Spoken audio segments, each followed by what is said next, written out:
Have you been wondering how to get better and ranked at Roblox Rivals? Well, you're in luck because in today's video, we're going to be covering the top 5 tips on how to become better in Roblox Rivals and how you too can rank all the way up to Nemesis. Alright guys, so the first pro tip would be to have the proper loadout while you're playing ranked. This is crucial if you want to win and also generally just want to rank up. So many people in ranked don't use the right loadout and it's the main reason why they don't gain elo. The proper loadout that I will recommend to you would be assault rifle, slingshot, scythe, and medkit, or you could replace the slingshot for a revolver. Overall, I believe that this loadout would be pretty good, but if you want to switch to the gunblade, which a lot of people are familiarizing themselves with, then you can go ahead and do that as well. In the future, I will make a secondary part to this, in case you guys do want to hear more about how to level up and rank fast. So, in addition to this, what you're going to want to have as the proper loadout could vary depending on your playstyle. Let's say you're more on the offensive side.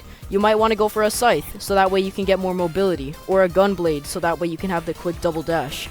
If you're on the more defensive side, you're going to want to switch to the katana, because it's more of a defensive weapon, not to mention that you can deflect almost any shots in the game. The only guns that this would not work with is with the spray and the slingshot, I believe. Correct me if there's any other ones. Now let's go on to the next one. The next pro tip to actually advance in ranked would be to have good ping and FPS. So many players have these Nokia phones or Dogwater PCs, and this just brings their gameplay down by a lot. So having great ping and FPS definitely means a lot and can definitely impact your gameplay. Now you may be wondering, how can I get better ping and FPS if right now it's pretty much garbage? Well, there's a few things you can do in the rival settings. First of all, you can disable shadows, which can serve as distractions, making you play less effectively. And you can also disable wraps and textures. In addition to this, you can do even more in the Roblox settings by lowering your lowering your graphics and improving your frame rate, which Roblox recently added a cap to 240. Another pro tip would also be to use block strap as well. Me personally, as a professional player, I do use block strap and I highly recommend it, so that way you can basically uncap your FPS on Roblox, and it's really a great software to use. By the way, the link will probably be in the description, I'm not sure, but having great ping and FPS can definitely make you play better and it can make your game run a lot smoother. So let's move on to the next pro tip. The next pro tip would be to have great teammates. This does not apply to anyone who does 1v1s in ranked, but doing 2v2s and 3v3s can also be really beneficial because it's very team dependent, and if you're great with working with your teammates, this can definitely work in your favor. Now, having good teammates can range depending on if you're working with your own friends or any outside third-party members. What this means essentially is finding people from Discord servers, local communities, or different YouTube channels to help you in ranked. Having good teammates can definitely impact your gameplay and can serve as a positive or a negative kind of feedback.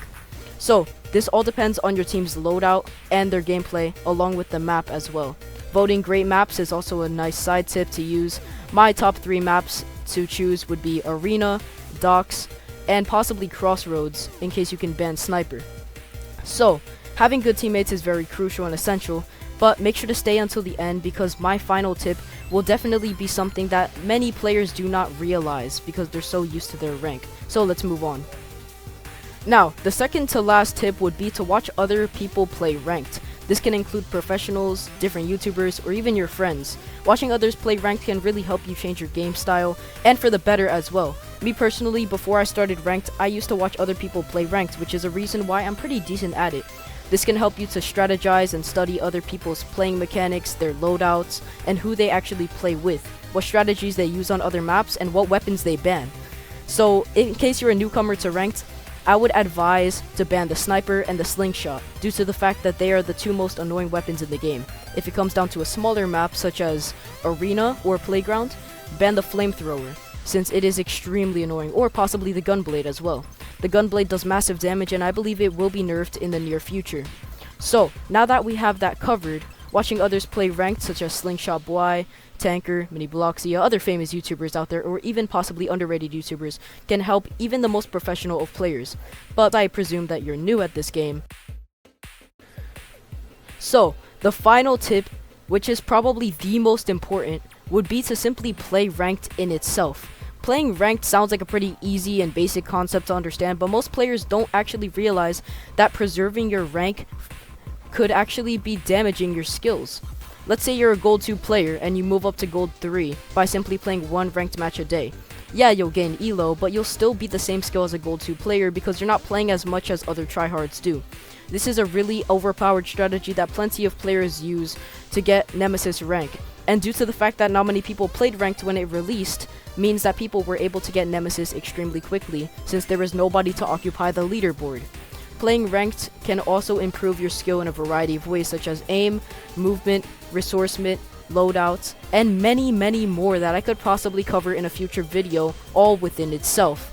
Now that we have that covered with, it's time that I exit the video. We'll be back another week with a different video that will possibly cover this topic, or we'll cover something different. Don't forget to like, subscribe, and turn on all post notifications. Bye.